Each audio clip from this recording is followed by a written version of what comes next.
तो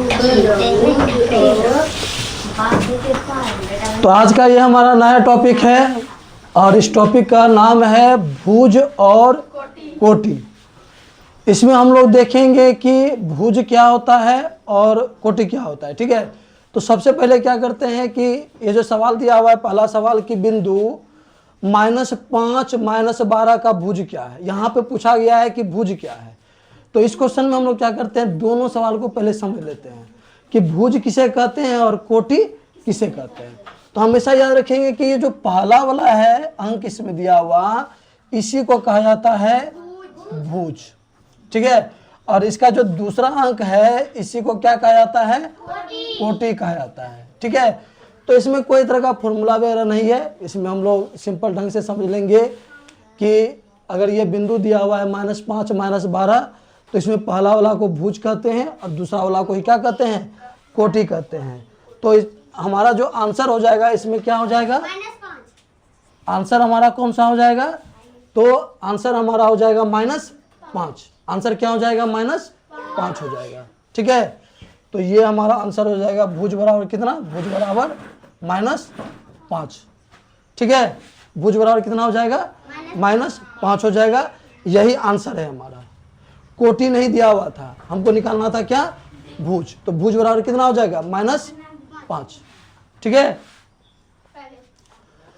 तो इसको हम मिटा देते हैं। ये समझ में आ गया ना, ये समझ में आ गया कि भुज क्या है, कोटि क्या है। अगर हम सवाल नंबर 2 यहाँ पे लें कि सवाल अगर 2 दें कि बिंदु 8 -4 का भुज है। ठीक है, यही सवाल दिया हुआ है कि बिंदु 8 -4 का भुज क्या है। तो इसमें भुज क्या है, भुज क्या है इसमें बताओ, 8 भुज हो जाएगा इसमें 8। यही हमारा क्या हो जाएगा, आंसर हो जाएगा। तो भुज कितना हो जाएगा, 8 हो जाएगा। ठीक है, आ रहा है समझ में, ये दोनों सवाल समझ में आ गया। ठीक, तो यहाँ पे पूछा गया था क्या भुज का मानना, तो भुज कितना हो जाएगा, 8 हो जाएगा। भुज कितना हो जाएगा, 8 हो जाएगा। ठीक,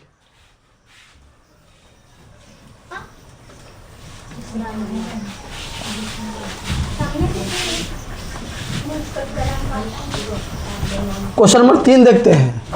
अगर क्वेश्चन नंबर 3 पूछा जाए कि बिंदु -9 -1 -9 -1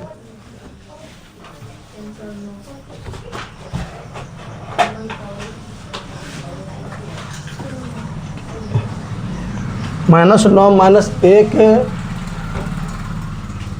का कोटि है। अगर पूछा जाए कि कोटि क्या है इसका, तो ये पहला वाला भुज है और ये दूसरा वाला क्या है, कोटि है। तो यहाँ पे कोटि कितना हो जाएगा, कोटि हो जाएगा यहाँ पे, कोटि हो जाएगा -1। यही हमारा क्या हो गया, आंसर हो गया। सवाल नंबर 4 देखा जाए कि बिंदु, अगर सवाल दिया जाए कि बिंदु 3 5 का भुज है। तो बताओ यहाँ पे बिंदु 3 5 का भुज क्या है। अगर यहाँ पे हम आंसर लिखें तो बिंदु 3 5 का भुज क्या है, तो यही है इसका क्या, भुज। आ रहा है समझ में, यही इसका क्या है, भुज है।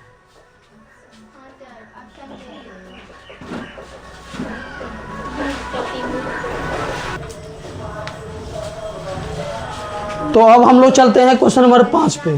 ठीक है, अगर क्वेश्चन नंबर 5 अगर ऐसा दे दिया जाए कि बिंदु, अगर दे दिया जाए बिंदु -1 -2 -1 -2 -1 -2 का कोटि है। तो यहाँ पे कोटि कौन सा होगा, यहाँ पे कोटि कौन सा होगा, यहाँ पे ये भुज है और ये यहाँ पे क्या है, कोटि है। ये क्या है, यहाँ भुज है और ये क्या है, यहाँ कोटि है। तो दूसरा वाला को क्या कहते हैं, इसको कहते हैं क्या, कोटि कहते हैं। समझ में आ गया यहाँ तक, यहाँ तक कोई दिक्कत नहीं ना। ठीक है, कुछ सवाल और हम लोग लेते हैं।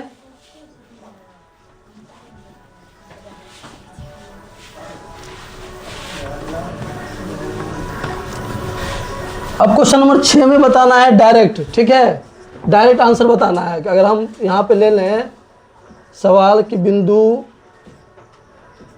10, 5, बिंदु अगर ये दे दिया जाए कि बिंदु 10, 5 का भुज है, भुज है, तो इसका डायरेक्ट आंसर क्या हो जाएगा? डायरेक्ट इसका आंसर हो जाएगा ये है भुज और ये है कोटि, तो भुज हो जाएगा कितना?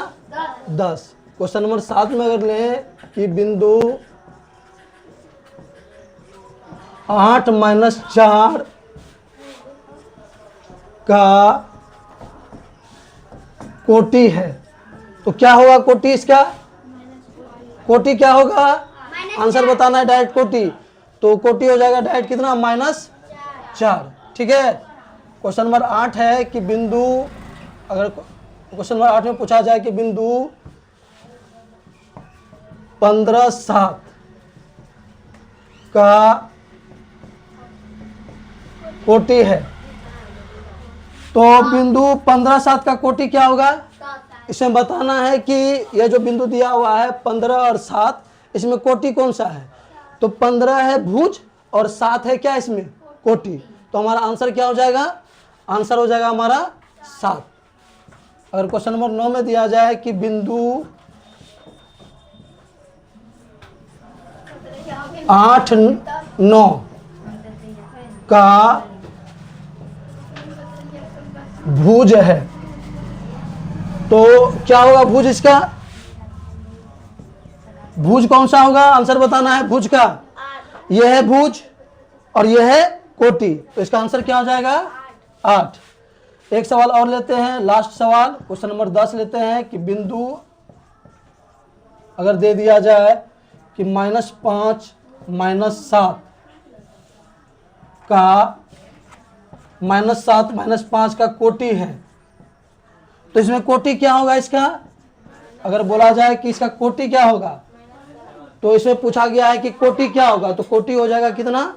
कोटि हो जाएगा -7। कोटि क्या हो जाएगा?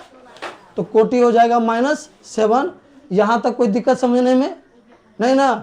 तो ठीक है, इस टॉपिक को आज हम लोग यहीं तक रहने देते हैं। अब मिलते हैं नेक्स्ट क्लास में।